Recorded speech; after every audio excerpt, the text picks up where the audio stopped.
कुळाची पुण्याई बहिणा। रवींद्र वस्त्रनिकेतन घेऊन आले लाडकी बहीण रक्षाबंधन सेल। महाराष्ट्र हादरवून टाकणाऱ्या भन्नाट ऑफर्स 4 ते 17 ऑगस्ट। 600 रुपयांची तक्षशिला पैठणी फक्त 216 रुपयात। क्रंची इन्स्टा ट्रेंड साडी फक्त 441 मध्ये। डोला सिल्क साडी फक्त 396 मध्ये। कल्याणी सिल्क साडी फक्त 693 मध्ये। विशाल साडी 749 मध्ये। लेडीज ट्रेंडिंग कॉर्ड सेट फक्त 296 रुपयात। 3 पीस ड्रेस फक्त 396 मध्ये। जेंट्स शर्ट एक घ्या एक मोफत। रवींद्र वस्त्रनिकेतन, सलगरे व शाखा। ताज्या बातम्यांसाठी महान करेला सबस्क्राइब करा आणि बेल आयकॉनला क्लिक करा। ईव्हीएमवर शंका असल्यास राहुल गांधी यांनी त्यांच्या खासदारांनी राजीनामे द्यावेत। मंत्री उदय सामंत। बिहारची निवडणूक आली आहे, काहीतरी फेक निगेटिव्ह पसरवायचे प्रयत्न सुरू आहेत।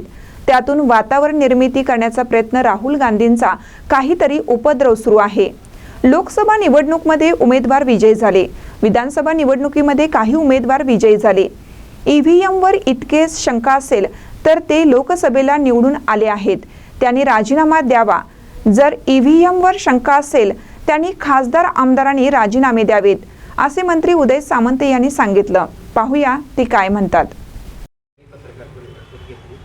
काल इंडिया आघाडीच्या बैठकीमध्ये देखील त्या सगळ्याबाबतचा पुनरुच्चार त्यांनी केला आहे। आक्षेप त्यांचा बघा, बिहारची आता निवडणूक आलेली आहे, त्याच्यामुळे काहीतरी फेक नरेटिव्ह पुन्हा एकदा सेट केला पाहिजे म्हणून हा सगळा उपद्व्याप सुरू आहे। लोकसभेची निवडणूक लागली, त्याच्यामध्ये जे काही जिंकून आले ते योग्य आहेत ईव्हीएममधले।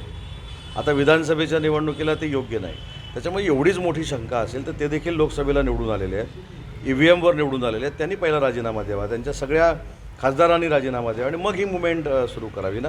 बरं, सगळ्यात महाराष्ट्राचं दुर्दैव काय, जे नेते माननीय एकनाथ शिंदे साहेबांवर दिल्लीला जातो म्हणून टीका करतात, आमचे नेते दिल्लीला गेल्यानंतर नरेंद्र मोदी साहेबांच्या बाजूला बसलेला फोटो येतो आणि UBTच्या नेत्यांचा शेवटच्या रांगेत बसलेला फोटो येतो। म्हणजे नाट्यगृहात आल्यानंतर पहिल्या रांगेतनं नाटक बघायचं असतं ना, ते शेवटच्या रांगेतनं राहुल गांधींचं नाटक बघत होते। त्याच्यामुळं महाराष्ट्राला कळलं कुवत कोणाची किती आहे। आमच्या नेत्यांबद्दल आम्हाला अभिमान आहे, जे नरेंद्र मोदी साहेबांच्या खुर्चीला खुर्ची लावून बसतात आणि जे एकनाथ शिंदेंवर टीका करतात ते शेवटच्या रांगेत होते। हा देखील इतिहास काही परिस्थिती बदलली वाटते। शेवटच्या रांगेवरून संजय राऊतांनी खुलासा केला आहे की स्क्रीनवर त्या ठिकाणी कशा पद्धतीने मतदार याद्यामध्ये घोळ झाला हे दाखवलं जात होतं, त्यामध्ये पाहण्यासाठी ते मागच्या रांगेत बसले होते। आणि हे तुम्हाला पटलं? आम्ही जे सांगतो ते पटत नाही, ते सांगतात नाही। खुलासा काय अर्थ आहे का त्याला? शरद पवार साहेबांसारखी 56 वर्ष राजकारणात असलेली व्यक्ती ही दुसऱ्या रांगेमध्ये बसली होती, तेव्हा स्क्रीनच होता ना समोर। त्याच्यामुळे माझी आपल्याला देखील विनंती आहे की आता पीठ भरपूर करतील, डोळ्याला त्रास होणार होता म्हणून शेवटच्या रांगेत बसलो, पण सगळेच बसले शेवटच्या रांगेत। त्याच्यामुळं महाराष्ट्राला जे काही कळायचं ते कळलेलं आहे। परिस्थिती उद्धव ठाकरेंच्यावरती का आली वाटते हे त्यांनी अभ्यास केला पाहिजे ना। शेवटच्या रांगेवरून तिकडे पण राहायचं, इकडे बरोबर युतीची चर्चा करायची, कुठंच समाधानी नसल्यामुळे ही वेळ आली।